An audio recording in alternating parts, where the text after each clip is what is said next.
agora para a professora Bernadette Franco, da Faculdade de Ciências Farmacêuticas da USP, coordenadora do FORC, Food Research Center, no CEPID da FAPESP. Professora, com a senhora agora, 10 minutos, por favor. Boa noite. Então, eu agradeço o convite também da Pró-Reitoria de Pesquisa da USP para participar desse USP Talks, que, como já foi dito, ele aborda um tema de enorme importância na atualidade. O que acontece é que, hoje em dia, todo mundo é especialista em alimentos, né? Porque todo mundo come, né? Todo mundo se alimenta, então todo mundo tem um conhecimento da área de alimentos e, muitas vezes, esse conhecimento não é correto, né? Eu gostaria também de dizer que estou muito honrada em compartilhar a tela com meus amigos Rodrigo e Tom Zé, que são renomados especialistas no assunto que estamos abordando hoje. Eu gostaria de agradecer também ao Ayrton por conduzir mais essa conversa, que como você faz sempre, com muita sabedoria e cordialidade. Eu tenho acompanhado os USP Talks sempre que possível, né? Os resultados têm sempre sido muito interessantes, eu sempre aprendo muito. E agradeço também a atenção das pessoas que estão nos acompanhando hoje. Bom, eu sou farmacêutica bioquímica e a minha área de atuação é a microbiologia, mais especificamente na área de segurança dos alimentos. Então, eu gostaria de complementar a apresentação do professor Rodrigo, ressaltando que processamento de alimentos não é nenhuma novidade, não é uma invenção moderna, ela existe desde tempos imemoriais. Até hoje, se considera que a mais importante inovação humana de todos os tempos foi o uso do fogo, que servia para muitas coisas. Há pessoas que dizem que foi a invenção da roda, mas há controvérsias. Então, o homem das cavernas descobriu o fogo, e ele descobriu que o fogo servia para mantê-lo quentinho, para aquecê-lo, para iluminar a noite, iluminar o interior da sua caverna, para afastar os animais predadores, mas principalmente servia também para melhorar a textura da carne da sua caça, que era dura, insossa, sem sabor. Ele ainda não sabia que a carne passa, durante o rigor mortis, por uma série de transformações enzimáticas que transforma a carne da caça em uma carne comestível. Ele percebeu também rapidamente que o cozimento servia, o tratamento térmico servia também para melhorar a textura dos vegetais, das frutas, das sementes, que ficavam mais saborosos e duravam mais. O homenzinho lá da pré-história, ele sabia também que se ele salgasse ou secasse, desidratasse os alimentos, ele conseguia aumentar a vida útil desses alimentos. E com isso, ele passou a armazenar os alimentos para consumir quando quisesse, ou quando a caça ou a pesca tivesse difícil, ou quando a fruta que ele quisesse comer não estivesse disponível. E logo se descobriu também que a fermentação, que na antiguidade, era uma forma muito interessante de transformar um alimento em outro, explorando um conhecimento que hoje nós temos melhor, que é sobre o uso da microbiota autóctone, ou seja, dos micro-organismos que estão naturalmente presentes nos próprios alimentos, e esses micro-organismos têm uma atividade sobre um determinado produto, transformando esse produto em outro. Então, é o trigo que vira pão, é a uva que vira vinho, é a cevada que vira cerveja e milhares de outros exemplos, né? Então, esses procedimentos todos, além de melhorar a qualidade do que o homem comia, evitava também que ele ficasse com dor de barriga, com vômito, com diarreia, ou pegasse outras doenças que ocorriam com frequência na antiguidade. Então, o processamento, como o professor Rodrigo já comentou, nada mais é do que submeter matérias-primas de origem animal ou vegetal a algumas operações unitárias, alguns procedimentos controlados com os mais variados objetivos.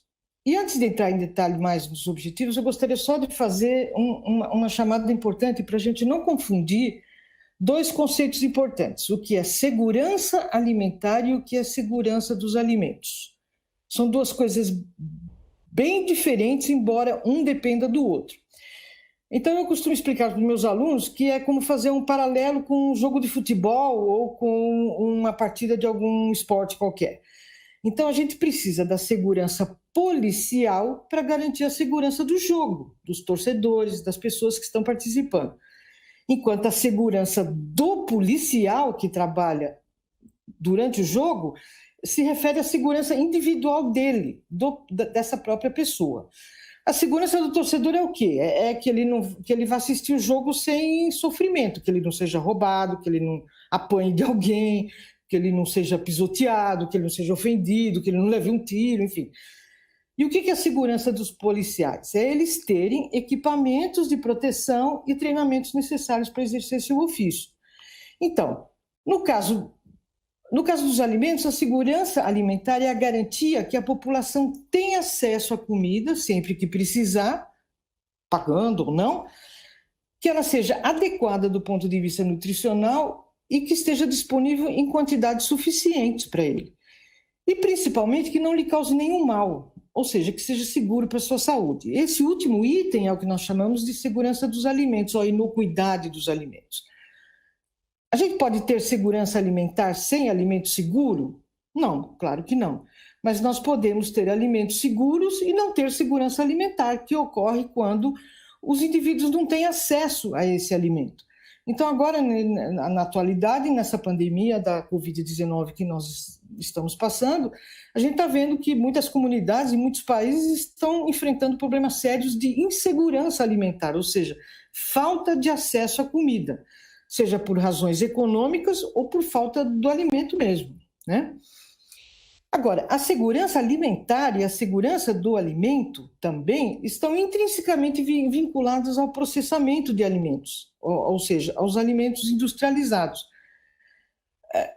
Por que isso ocorre? Então, o processamento de alimentos ele tem inúmeros objetivos. O professor Rodrigo já comentou alguns, mas, por exemplo, remover e inativar alguma coisa que possa ser prejudicial à saúde. Pode ser uma parte do produto, por exemplo, o processamento de remoção do caroço de uma fruta, ou um tratamento térmico para destruir uma substância perigosa naturalmente presente lá, ou um composto que causa alergia, por exemplo.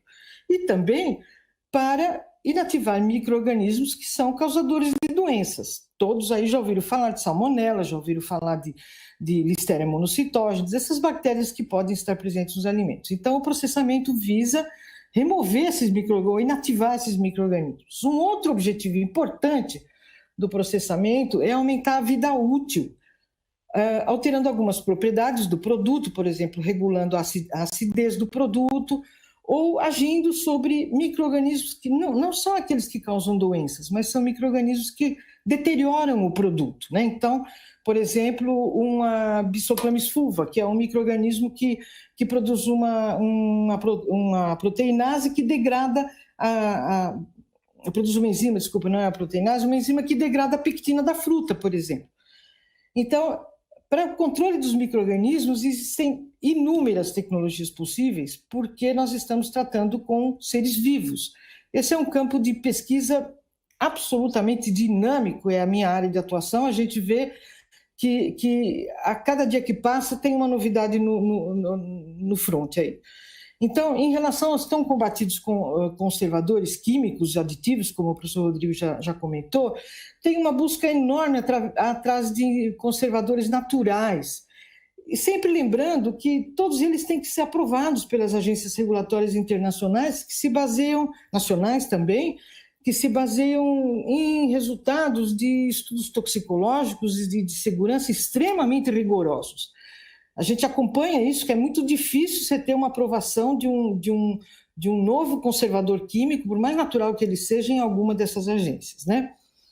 Então, um outro objetivo do processamento é aumentar a digestibilidade de um alimento. Então, melhorar o sabor, melhorar a textura de um alimento pela ação sobre componentes que não são digeríveis. Então, um alimento muito rico em fibras ou de proteínas que são de difícil digestão. Então, o processamento contribui para a melhoria dessa qualidade também. Melhorar as características sensoriais, o sabor, a textura, a cor, o odor. Um outro ponto importante é minimizar a perda de nutrientes, como também o professor Rodrigo já mencionou, ou até acrescentar outros nutrientes que um alimento naturalmente não teria, como é o caso, por exemplo, da vitamina B9, do folato, que é obrigatoriamente necessário ser adicionado às farinhas. Então, para melhorar o valor nutricional dessas farinhas. E outras características importantes do processamento é que o produto é padronizado. Esses procedimentos operacionais que o professor Rodrigo se referiu, eles são padronizados, eles são controlados. Aquele produto sai daquela linha de produção sempre o mesmo, né? É diferente do que a gente faz das nossas casas, por exemplo, né? Um outro elemento importante é que o processamento oferece conveniência, né? Hoje, no mundo moderno, ninguém quer perder tempo em buscar o tomate lá no pé, lá fora no quintal, descascar o tomate, enfim, cozinhar o tomate, enfim. Hoje o tempo vale ouro, né? Então as pessoas vão atrás da conveniência. E um outro elemento muito importante é a contribuição que o processamento de alimentos dá para minimizar o desperdício. Não sei se vocês sabem, mas 30% do que se produz de alimentos no mundo inteiro é perdido por uma lista imensa de motivos. A principal, claro, é a perecibilidade desses produtos, né? E também a complexidade da logística de uma cadeia produtiva dos alimentos. Então, perde-se muito. Então, a indústria consegue ter um melhor controle dessa perda, desse desperdício de alimentos, né? Hoje a gente não pode desperdiçar alimentos, né? Nós somos 8 bilhões de pessoas no mundo e a gente sabe que pelo menos um bilhão delas vive em estado, 1 milhão delas vive em estado de fome, de subnutrição, né? A Organização Nacional, a ONU, né, estima que que morrem 24 mil pessoas de fome por dia. E a gente está vendo nos noticiários aí que, por conta da Covid, esse número vai aumentar, deve aumentar com toda certeza, né? Bom, então, o outro ponto importante do processamento de alimentos é que a gente consegue garantir a disponibilidade de alimentos para todos e sempre que necessário. A gente tem que lembrar que existe uma previsão aí também da Organização das Nações Unidas que em 2100 nós vamos ter 40% mais pessoas no mundo. Como é que nós vamos alimentar mais 40% de pessoas, 11 bilhões, 12 bilhões de pessoas, se a indústria não cooperar? A humanidade vai ter que trabalhar muito nos próximos 80 anos para descobrir outro jeito de alimentar as pessoas sem ser através da industrialização. Eu não consigo imaginar como é que isso possa acontecer. Bom, então, para finalizar, eu gostaria de dizer só o seguinte, que nós todos sabemos que ingerir produtos naturais, não processados, tem inúmeros benefícios à saúde.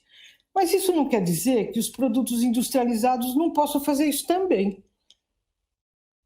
Tem aí vários estudiosos, né, que dizem que os alimentos industrializados são os responsáveis pelos altos índices de desnutrição e de obesidade encontrados em vários países, bem como por várias doenças crônicas não transmissíveis, como a diabetes, a hipertensão e outras.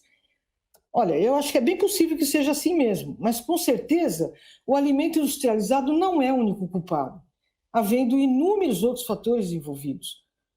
Por outro lado, a segurança alimentar, ou seja, a garantia de acesso aos alimentos, conforme eu mencionei agora há pouco, depende da existência de alimentos industrializados.